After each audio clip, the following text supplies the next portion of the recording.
Hey, this is Justin, back with an engineer's perspective, and I'm going to be sharpening this Takamura 210 Gyuto in Chromax.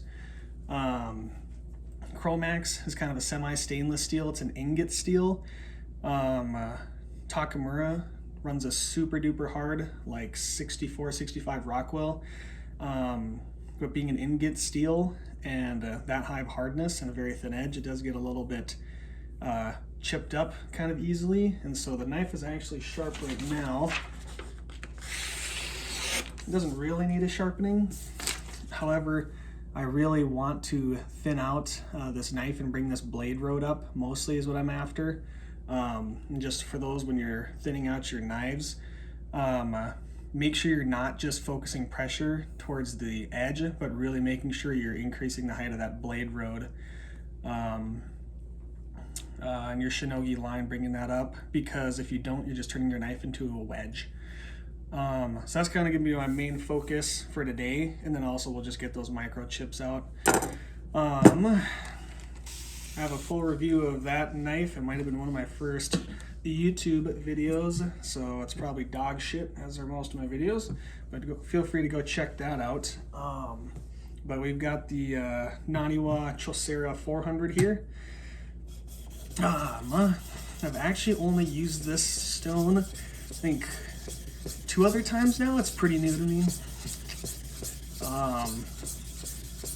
Initial thoughts on it is obviously the Choseras are splash and go stones, known for being, you know, hard stones, hard wearing. I've got their 800 and their 3K, and I love those stones, and so I was very excited. I like low grit stones, and so I was very excited to finally get a 400. And initial impressions are not over the moon on it yet. Reason for that is I guess it's technically a splash and go stone, but as you can see, even after letting it sit under tap water, it's actually kind of drying out. You know, like there's some moisture there, but not a lot. And you want a decent amount of moisture when you're doing this, because when it gets dry and you're thinning out your knife, it'll stick. It'll stick really hard, especially if your grind is flat. And I do recommend trying to, by just kind of hand and feel, get a little bit of convexing in your blade road. And yeah, so I'm just putting that flat on the knife, not the edge, but that flat, and I'm putting pressure with my fingers right at the top, right at that shinogi line there, and that way I'm putting the pressure on the opposite side of the knife there, not towards the actual cutting edge of the knife. I'm trying to bring this line upward towards the spine. So yeah, the 400, yeah, soaks up water, so you got to do a little pre-soak on it, so that's kind of annoying. And then the other thing with it that is a little frustrating is it's a little bit grittier and like grainier than I was expecting also. So neither of those things are huge deals or deal breakers. I'm still kind of deciding what I think and like about, or if I like it or not. Yeah, like I said, this is second or third time using the knife here. Let's see if I can kind of wipe this off. I should really use a different towel. Give me a second. There you go. One that will be less sad if it gets ruined. So the more mud you got on your stone, the more hazy finish it's gonna be, but there's not a ton of abrasive in this mud, but also these low grits tend not to get too hazy. So you can see that more satin finish versus the haze on the other side, because that satin is from me grinding that away. And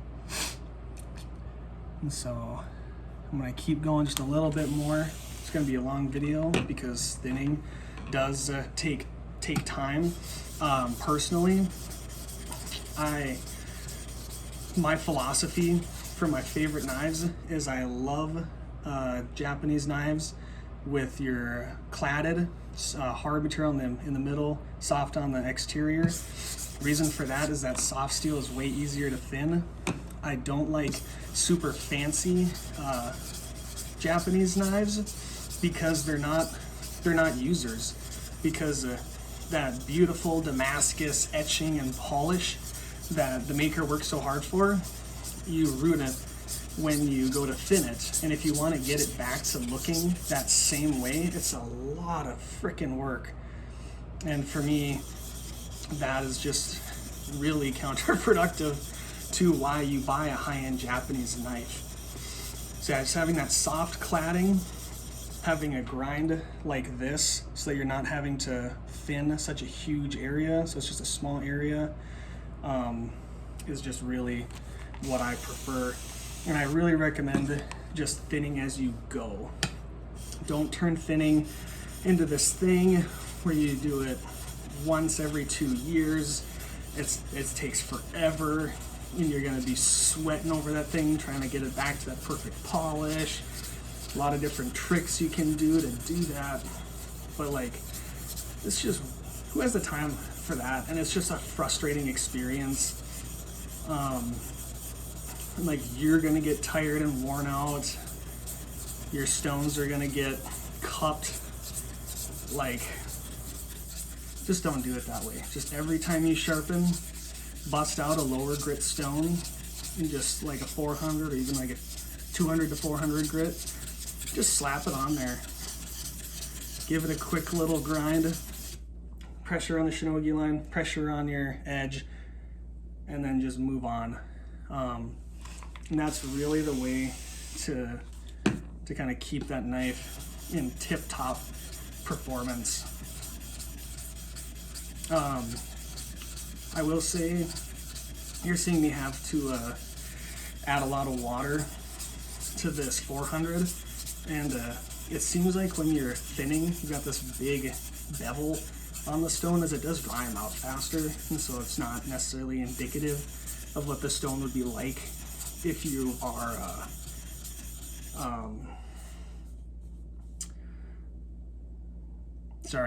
if you're actually sharpening an edge. Alright, I want this to take a year and a half, so we're just going to go a little bit longer, and then we'll call it a day.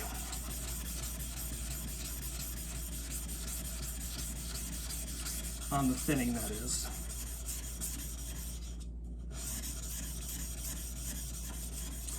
Yeah, this knife, when I originally thinned it out, I did a big session, like I said, not to do years and years ago, and I didn't focus nearly enough on the top of this bevel, and it's not as good of a cutter as it could be because of that. And so I'm just trying to fix that over time now. All right, I'm gonna go wash up the knife, wash off the stone, and we'll move on to the edge. I'm not gonna set the bevel with a 400. I'm just removing microchips, and this Chromax sharpens up really nice, so you don't need to do that with a 400. All right, we're back. So you can see that I let that 400 get so muddy that there is actually kind of a Kasumi finish, hazy, on there, whereas normally I expect it to be a little more satin. But anyways, we're gonna go on to the Chosera 800. Just wipe this girl off here. Try my best to not cross-contaminate. Okay, I am, if I had a lower grit Nagura, I would use it. This is a 2000 grit. I forget if this is a Naniwa Nagura or if it's a Shapton. I think it's Naniwa. So anyways, I'm just gonna set this on my big bevel again on this 800 grit Chosera, just to give it a little bit of polish, and not like visual polish necessarily, but more of a like a smoothness. I just want it to feel, I don't want to feel the the grind marks from that 400. So I'm just trying to make that finish feel a little bit nicer, go through food a little nicer. Oh yeah, that's way smoother. Whereas on the other side, I can kind of feel like a texture. And the reason for the Nagura is just to get a slurry going right away. And also that slurry gives that kasumi finish, as well as it really helps just even out the finish. When you're trying to get like a perfect satin, it's really important that you like line up your striations. So the angle that you're doing it at, all the scratches gotta be lined up. Whereas when you've got the slurry, it just kind of rolls all over the place and it's not as big of a deal. All right, so I put pressure on the top. Now I am actually gonna just thin by the edge, just a little bit on this higher grit stone. So I'm putting that pressure right at the edge, right behind the bevel there. Just some real minimal. The stone's super sticky, it needs water. Okay, all right, I'm gonna rinse this off and we'll get to the edge. All right, we're back. Honestly, in terms of a kasumi finish, I mean, you can see how uneven it is. It's not very nice. This is my exact point though, about the really fancy finishes on Japanese knives. Is just like, I'm just trying to maintain this knife. I've done more than what I would normally do in just a quick sitting like this. And I just don't want to fuss with making that look perfect. All right, so I'm just gonna remove the edge off of this guy. I'm actually just trying to grind down through the microchips a little bit. So I'm just running my fingernail to feel through them. One more. So when I run my fingernail, it will catch on wherever those little microchips are. And so I can actually feel if I've ground up through the chip. And then I'll reset my bevel. This stone should be fast enough with this steel. All right, angle, I don't know, 13, 14 degrees per side. Between 13 and 15, we'll say.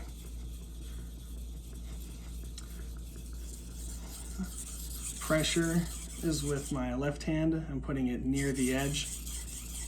My right-handed wrist is completely locked. When I get to the tip, I don't move my wrist, I raise my elbow. And the way to think about sharpening a tip,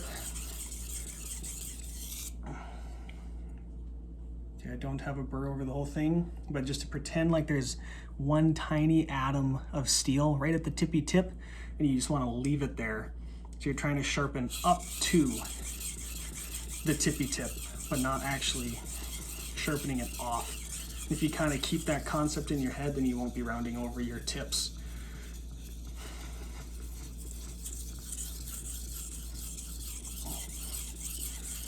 Trying to do my best to use the whole stone. I'm usually not very great at that.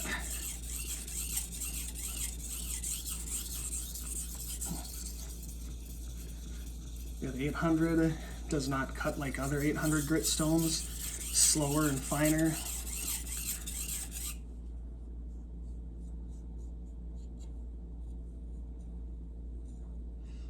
Okay, I've got a pretty big burr, which is not ideal.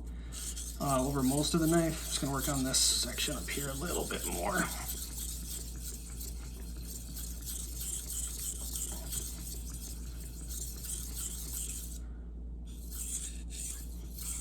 Just try to blend that whole thing together. Okay, a little bit bigger of a burr than I was planning on doing.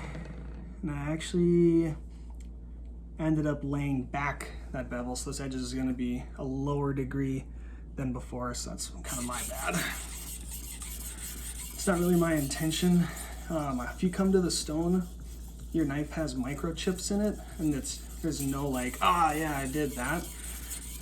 It might be time to just increase your angle slightly, just to get a little bit tougher edge and reduce the amount of microchips or large chips. Microchips don't necessarily bother me because in a lot of ways you don't even notice them, excuse me, when you're cutting oftentimes in a lot of ingredients. And so like I've got a Takamura in SG2. I've raised a burr over this whole thing. Just gonna go a little bit longer just to kind of even this bevel out a little bit. I am a righty, and so having a bias of more meat removed on the right hand side versus the left is okay for me. Anyways, and that SG2 Takamura is at like 11 degrees per side, and it microchips quite a bit, but I love that knife, and it doesn't bother me in the least bit. Right, so that is good to go. I'm gonna leave that big old burr on there. I'm gonna remove it on the next stone. I'm gonna wash up and move on to the 3K. All right, sorry I had to step away for a minute, but we're back. Got the 3K Chosera. Don't remember exactly what I was saying, but we were just on the 800 grit Naniwa, and I raised a burr both sides, and I didn't do any deburring on the 800. Reason for that is the Chromax steel at this high hardness and this stone should be able to pretty easily take care of this burr and remove it. And so I'm gonna take the kind of lazier, more expeditious route. And so just with those few swipes, that burr is not gone, but significantly smaller. Those are the edge leading there. All right. So just wanted to do that quick burr reduction on this 3K just to start. And now I'm gonna be only applying pressure on the push stroke for this stone. Usually I only do that on the last stone. And I'm gonna go on to a Shapton Glass 8K after this for giggles. But I just feel like doing that here today, so yeah. Yeah, especially on like the lower grits, especially when I know I'm gonna go on to more grits down the line, I apply pressure on the push and the pull. Absolutely. Oop. Almost got myself.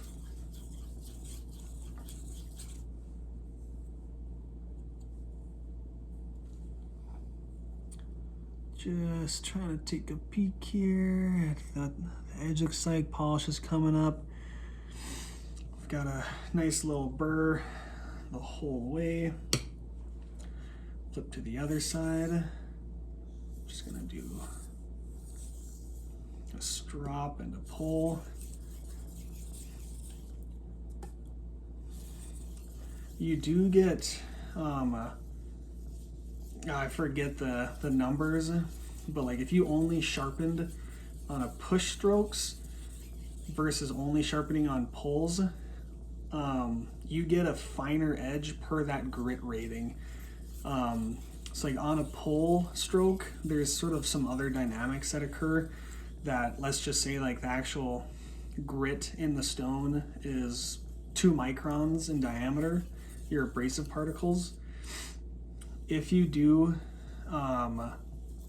push strokes, you get an edge that's just pretend 1 to 1.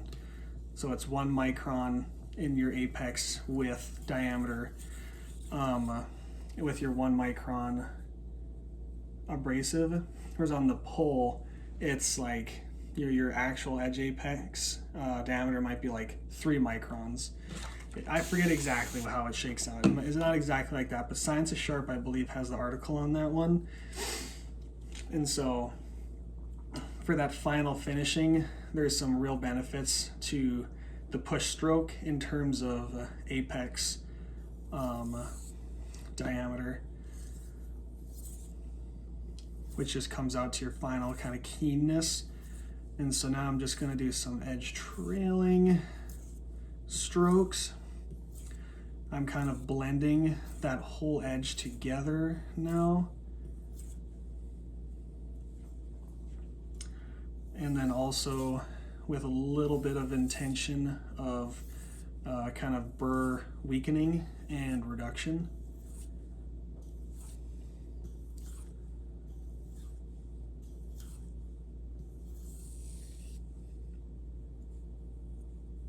Don't think I was quite hitting that one.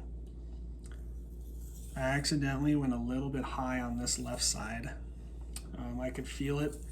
I just kind of ran with it.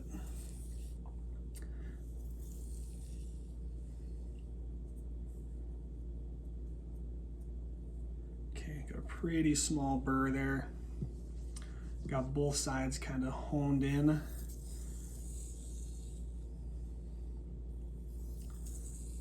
This is a time to be extra careful. Trying to really hit your angles, be really lightweight. Don't dig your tip into the edge of the stone or your finger. Well, you can do your finger, it's not going to affect the edge, but yeah, do what you want, I guess.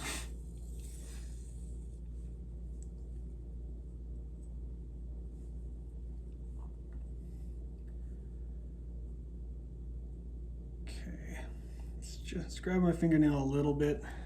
I'm not trying to get a perfectly clean edge here, but I'm really just trying to set it up for that 8K. If I was going to finish on this, I would actually do some more edge leading strokes to really cut down on that burr and then finish on the edge trailing. But since we're not, I'm going to go on to the next finally one. At the 8K Shapton Glass. Really enjoy this stone quite a bit. Polishes up really nice. If you wanted to not use a strop coming off this stone with edge leading strokes especially, it comes off super clean and crisp and aggressive. Some of my personal lowest best scores are off of this stone edge leading. So just really light pressure, only pushing or doing pressure on the edge trailing.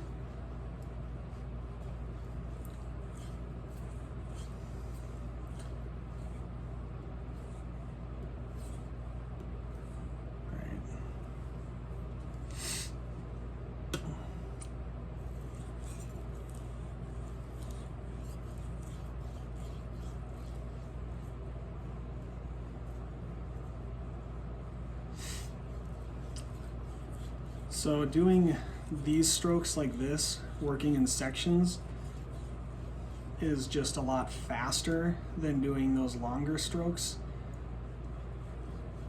And so I'm just trying to do a little bit of work faster versus just these kind of edge trailing or big long strokes like this.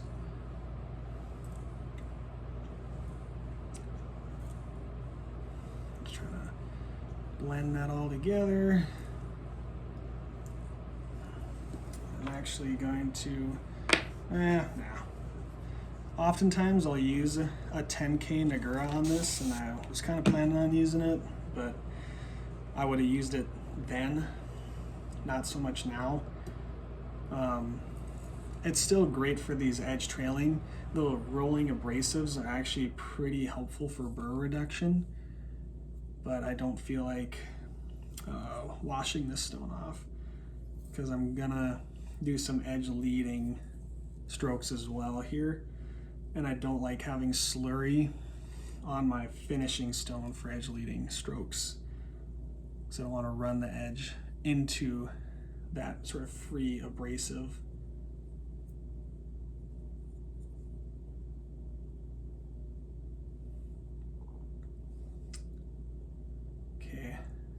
So there's not a detectable burr, not by eye or by running my thumb this way, but 3-finger test is telling me that there is a burr there. So we're down to a pretty little one.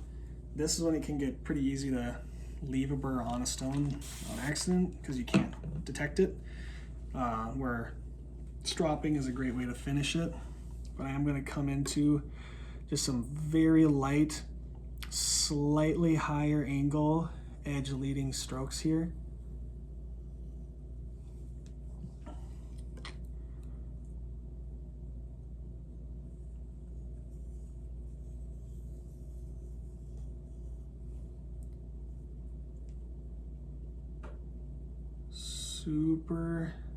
Feels super good. Yep. Okay, that's much better. Okay. So we just cut off that little bit of a foil burr there. I can tell because there's just a slight drop in kind of grabbiness on the edge. Doing that 3-finger test. I'm just gonna go finish with a couple of stropping strokes just for that maximum refinement. Yeah, it feels really nice. Let's see if I'm full of shit. Yeah. This is really easy to cut paper, but you can see that there's no snags or anything like that. And then for this one, I'm gonna finish it on bare leather. So I've got the nappy side, just to take care of loose bits of burr. And then, I don't know, what is this? Is the other side suede, or what is this called? Oh, smooth side anyways. Usually I'd be finishing on a hard leather strop with 1 micron diamond paste, cow leather. But today I just felt like doing the bare leather. Let's see what we got here. It feels insanely sharp. Oh my God. Man, I wish I had a hair to whittle for you. I guarantee this would whittle a hair. You know, obviously it cut paper before, it cuts it now. Insanely sharp. Chromax, these more basic carbon steels definitely are gonna respond really sweet to a bare leather strop, especially off a stone like that. So there you go. That's a full sharpening.